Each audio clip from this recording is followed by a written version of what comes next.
Hi everybody, welcome to the Proving Grounds, or in this case, my apartment.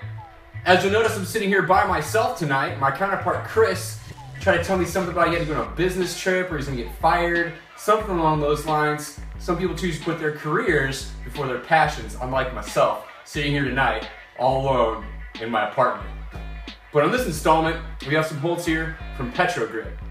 These holds are a little bit different than what you're used to. We'll get into that a little bit later. But we've got a couple different sizes, ranging in all different shapes. We have these larger holds here, and we've got these smaller holds that go all the way down, something about this size. These holds all range from very sinker jug, all the way down to small pinches, even some very oddball sizes. All of that we'll get into. We set some problems, 6 to be exact, ranging from V1 to V6. So why don't you guys go ahead and check them out.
Alright, so these holds are Petrogrips. They're made out of a material called Synrock, meaning synthetic rock. This stuff is actually ceramic. It's not what you're used to. It's not your typical urethane. It's not your typical resin even. This stuff is hard, like a rock. And you're thinking ceramic, these guys are crazy. But these holds are actually pretty cool. They do have their pluses, they do have their minuses. We'll get into all of that. This set I have right here is a larger set. It's more along the Jugs line. Not all of them are sinker jugs. Not all of them are, super positive. We've got this hold right here that's a pinch. It's a big fat pinch. We've got this hold over here, more of your standard, typical jug. This hold right here, we're getting into more of a 2-finger, 3-finger pocket territory. They're all very, very neat though. These holds are comfortable. They have a very smooth texture on it. You will notice some imperfections. They are made out of ceramic. Ceramic tends to spew air out when you put it in the kiln. The air pockets will escape. So you'll actually see some holes here and here. If you flip this guy over, you can see more imperfections on this. Now, this provides a lot of grip. They tend to shed chalk a little bit easier than normal holds. They tend to take rubber a little bit more easily than the urethane holds do. But they're easy to clean. With just water and a scrub brush, I was able to get rubber off these holds. Now, you're thinking ceramic. These things aren't that durable. That's kind of the case. There was a 3-pocket hold, kind of like this. We dropped it from a height of about 4 feet, and if you check out there in a video, it explodes. They dropped it twice. The second time, it literally shattered. It's ceramic. There's kind of a trade-off. Here you have a hold that can be produced at relatively low cost. It's kind of heavy, so you're thinking this probably isn't suitable for a commercial gym. We don't think so either. This is for you home wallers out there. You can outfit a whole wall on the cheap with good holds, comfortable holds, challenging holds. We set 2 problems specifically with the larger holds. One was a V6 and a very challenging one at that, and the other one was a V2, so you're getting lots of versatility. Honestly, we weren't too psyched on them at first. After a while, we really started to like these. We're into our 2nd week with these holds now, and our imagination is just exploding all over the wall. We really enjoy these holds.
it's time to talk about the smaller holds we have.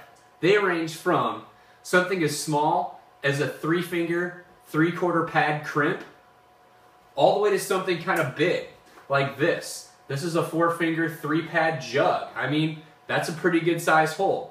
Some of them come as these kind of a group that was sent to us with these little knob features. Some of them are more in the mini jug range. A couple pinches that were like this.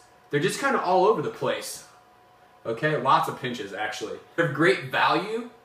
They're great texture. They're comfortable. You can use your imagination to set lots of different stuff with them. But again, let's talk a little bit about durability. Like I said, there's that trade-off. You're getting great value, great holds, great texture, comfortable, but if you drop them, they break. Let's talk about that. I've got this hold right here from the smaller series that was sent to us. We dropped this thing 4 times from about a height between 4 and 5 feet onto a concrete floor. It proceeded to chip. This one actually didn't explode like the other one did. It's much more solid, much smaller, probably a little bit more dense, and it chipped a few times. Tightening. There are specific tightening directions. These holds literally go from loose to ready to go tight in about a 1/4 of a turn. Once you get them snug and you go that little 1/4 turn, it sticks. It's not going to spin. It's pretty solid. You're going to be kind of antsy with them at first. You're going to think, maybe I'm going to break this hold. But you can crank them a little bit and they're good to go. I mean, they're not going to spin on you. So that's another thing you got to think about. Again, there's the weight. For their size, these holds are kind of heavy. If you're a setter going up a long route hauling buckets, they're not going to be that much fun. But if you're on your short bouldering wall at home, in your garage, your basement, your apartment, these holds are going to be really good, guys. Again, good value, good texture. They really provide an awesome alternative to the typical urethane you see out there at a very good value. It's just up to you guys to make the decision. If you like what you've been watching, go ahead and check us out on Facebook. Throw us a like. Show us your support. You can also scope us out on Instagram at the.proving.ground. We post some cool stuff, I promise.